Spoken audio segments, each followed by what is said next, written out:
Good afternoon. My name is Shannon Friesenhahn. I am a Master's of Science in Nursing Administration student at University of Texas at Arlington, and I'm currently enrolled in the Leadership in Complex Healthcare Systems course. Today I will be talking to you about a book called Crucial Confrontations: Tools for Resolving Broken Promises, Violated Expectations, and Bad Behavior. The four authors of this book are Carrie Patterson, Joseph Grenny, Ron McMillan, and Al Switzler, all four of whom co-authored four New York Times bestsellers known as Crucial Conversations, Crucial Accountability, Influencer, and Change Agent. Carrie Patterson taught at Brigham Young University's Marriott School of Management. He co-founded Interact Performance Systems, where he served as Vice President of Research and Development. He completed his doctoral work at Stanford University, and he's the recipient of the Mentor of the Year Award, as well as the 2004 William G. Dyer Distinguished Alumni Award from Brigham Young University. Joseph Grenny is a social science researcher who helps leaders and organizations achieve new performance levels.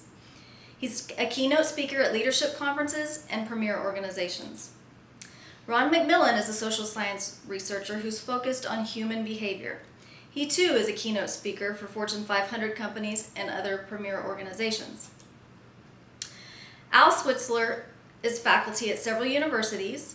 He was awarded for innovation and outstanding teaching. He's known as an expert in organizational behavior, interpersonal communication, and corporate training.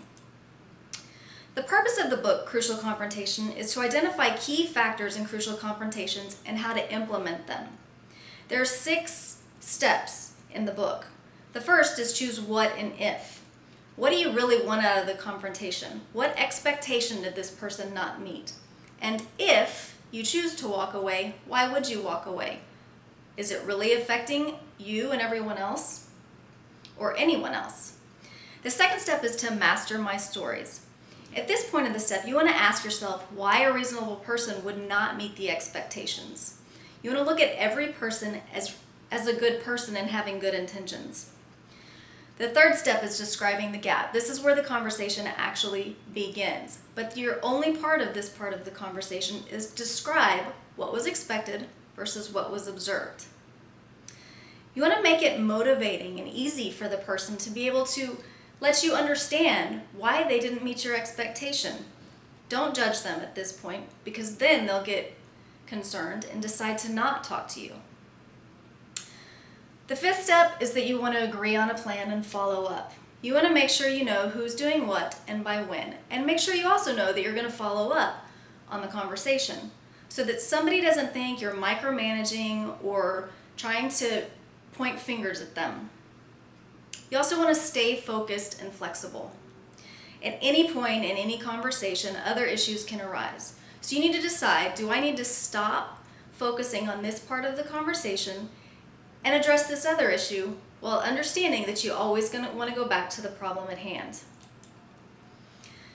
The audience in this book is intended for anyone with interpersonal issues desiring resolution while wanting to maintain a healthy relationship. So that could be a husband or a wife or a coworker or a leader or a sibling. The strengths of this book are that it was an easy read. I found that the plan was well structured, from when to confront versus when to walk away. All the steps were well defined, from issue identification to resolution. There were multiple examples using real life scenarios, which made it extremely easy to follow and understand. And unlike other books and articles that I've read regarding how to implement communication and having good communication, this book actually provided verbiage to assist in the confrontation. The weaknesses that I found were that the scenarios were not followed through. For instance, a stepfather may not be meeting the expectations that his wife expects as far as being kind to her children. So, the book would give you a scenario on how to confront, when to confront, but then that's when the scenario ends, so it never reaches resolution. The graphs and charts were also ineffective at communicating the full message. In fact, this graph, I actually had to go back and identify if it was really a part of the book. So were the author's objectives achieved? I do believe that they identified how to appropriately assess whether or not to confront. I believe they identified how to determine the impact of this bad behavior and how to describe it to the person. I believe they identified methods to provide a safe environment for the conversation. I believe they identified on how to agree on a plan and also on the importance of following up. And I believe they identified how to stay focused and flexible in a crucial confrontation. So what I recommend, this book did provide tips for developing skill set. It was easily adapted for different scenarios, and it was a great quick check resource. In fact, I had it in my office during a couple of my conversations with some nurses. So yes, I would absolutely recommend this to be a part of your leadership book collection. I welcome any questions or comments at this time.